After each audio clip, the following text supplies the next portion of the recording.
Bienvenue sur la chaîne Horizon Famille. Comme tu le sais, je propose un atelier sur la gestion de crise des enfants de moins de 3 ans. Si ton enfant a moins de 3 ans, qu'il traverse des tempêtes émotionnelles, qu'il a du mal à gérer ses émotions, déjà, c'est complètement normal.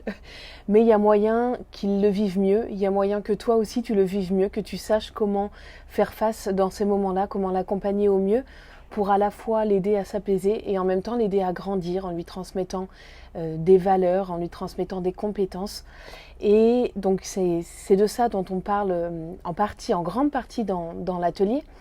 Et je voudrais te montrer 2 extraits de cet atelier. C'est simplement un petit aperçu pour te montrer un peu le contenu de cet atelier qui est très riche, très fourni. Il y a beaucoup d'informations, il est très documenté. Ça va juste te donner un petit aperçu. Il y a 5 modules. Il y a 5 modules. Le premier, c'est pour comprendre pourquoi notre enfant fait des crises. Le deuxième, c'est les écueils à éviter pour faire face à ces crises. Le troisième, c'est comment éviter les crises en amont, parce qu'on peut les anticiper, et éviter qu'elles n'éclatent. Le quatrième module, c'est savoir comment, voilà, la crise est là, comment on la gère avec bienveillance, en aidant notre enfant et en l'aidant à grandir. Et le 5e module, on prend 10 cas concrets du quotidien et on y apporte des solutions, des cas difficiles. Il veut pas aller à la douche, il n'arrive pas à patienter, il est frustré, il vit beaucoup de frustration. Enfin voilà, des choses qu'on connaît tous au quotidien avec nos enfants. Donc il y a 5 modules, il y a beaucoup d'informations.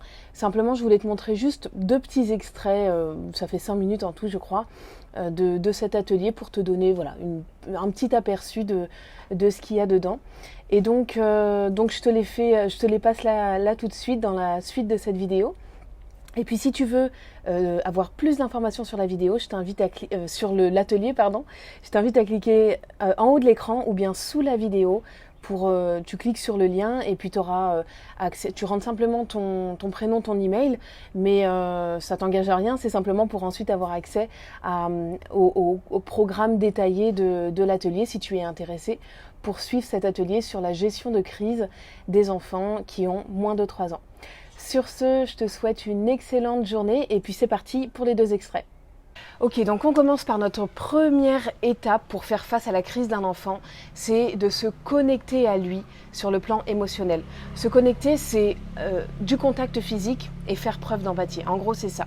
C'est connecter notre cerveau droit à son cerveau droit à lui.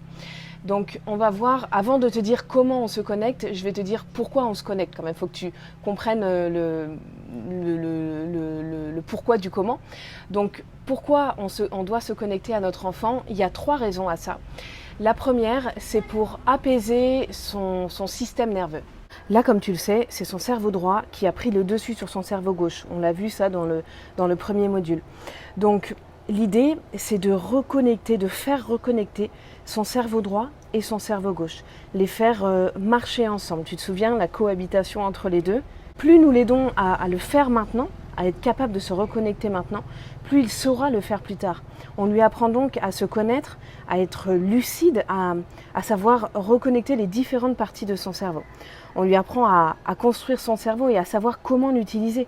On fait appel de ce fait à son self-control, à son empathie, à sa capacité à être responsable, à sa capacité à se calmer. Donc voilà, on lui apprend à ne plus agir par impulsivité, mais à savoir se contrôler. On lui donne en fait des outils qui vont vraiment lui servir toute sa vie là, dans sa capacité à être épanoui avec lui-même et même dans sa relation avec les autres. C'est là qu'on réalise vraiment que chaque crise est finalement une superbe opportunité de lui enseigner des valeurs et des compétences indispensables pour toute sa vie. La deuxième raison pour laquelle on se connecte à notre enfant quand il est en pleine crise, c'est pour le rendre réceptif à notre enseignement. Le rendre réceptif à l'enseignement qu'on va lui transmettre juste après ce temps de connexion. Il faut voir ça comme ça en fait. La discipline, elle vise à enseigner, mais pour apprendre, l'enfant, il doit être réceptif, il doit être ouvert. Et cette réceptivité-là, elle résulte uniquement de la connexion. La connexion, en fait, fait vraiment passer l'enfant de la réactivité à la réceptivité. Et c'est vraiment ce que décrit Daniel Siegel dans son livre La discipline sans drame. Si on ne se connecte pas à notre enfant avant de commencer à parler avec lui de ce qui vient de se passer et à lui enseigner quelque chose, à lui faire passer un message, à le discipliner, c'est comme si on parlait à un mur en fait. Il retiendra rien du tout s'il n'est pas réceptif. Se connecter à notre enfant, c'est comme si tu lui ouvrais les oreilles d'un coup.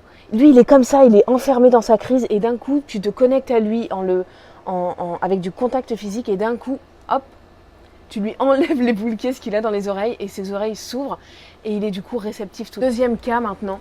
Le deuxième cas, c'est il ne sait pas patienter. Voilà, les enfants de cet âge-là ont du mal en tout cas à patienter. Donc on va leur apprendre, on va essayer de leur donner des outils pour apprendre la patience. Par exemple, il faut attendre que le repas soit prêt. Là, tu peux lui dire, je suis en train de préparer le repas. Tiens, tu veux un bout de carotte en attendant ? Ou bien, s'il faut attendre que papa ait fini son appel téléphonique, par exemple, pour jouer avec lui, tu peux lui dire, tiens, je te donne ce sablier, et quand le sable sera en bas, ça voudrait dire que ce sera le moment pour moi de raccrocher, et là, je serai disponible pour jouer avec toi. Tu vois, on peut lui donner des petits outils comme ça pour l'aider à attendre. Un troisième cas, ça peut être que notre enfant doit attendre son tour pour faire de la balançoire. Ça, c'est souvent le cas. Ce que tu peux lui dire là, c'est mais attends, t'es pas encore monté sur le super toboggan là-bas. Et si on sait que là aussi, si on sait que la situation se présente souvent au square, avant même d'arriver au square, dans ce cas, on peut anticiper sa frustration de la balançoire occupée. On peut lui dire, si jamais la balançoire est occupée, qu'est-ce que tu pourrais faire à la place ? Par exemple, tu pourrais faire 3 fois le tour du square en courant ou en courant à cloche-pied. Enfin voilà, lui donner des options, lui montrer qu'il y a toujours une solution au problème. Et le quatrième cas, mettons qu'il doit attendre que maman ait terminé de parler avec une dame là, dans l'ascenseur. Tu peux lui dire, là je suis occupée, tiens, voici ma montre. Regarde, quand la grande aiguille sera sur le chiffre 10, ça veut dire que j'aurai terminé ma conversation avec la dame et du coup, je serai disponible pour toi. Situation 3 maintenant, notre enfant ne veut pas aller à la douche.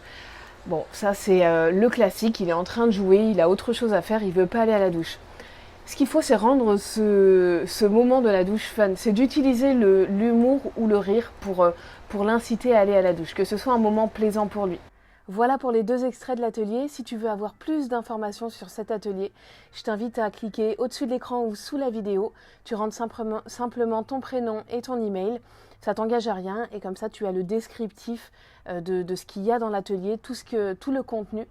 Tu peux donc avoir toutes les informations que tu souhaites et si tu veux, tu peux démarrer l'atelier là maintenant tout de suite. Je te donne rendez-vous dans l'atelier, je te souhaite une excellente journée. Ciao!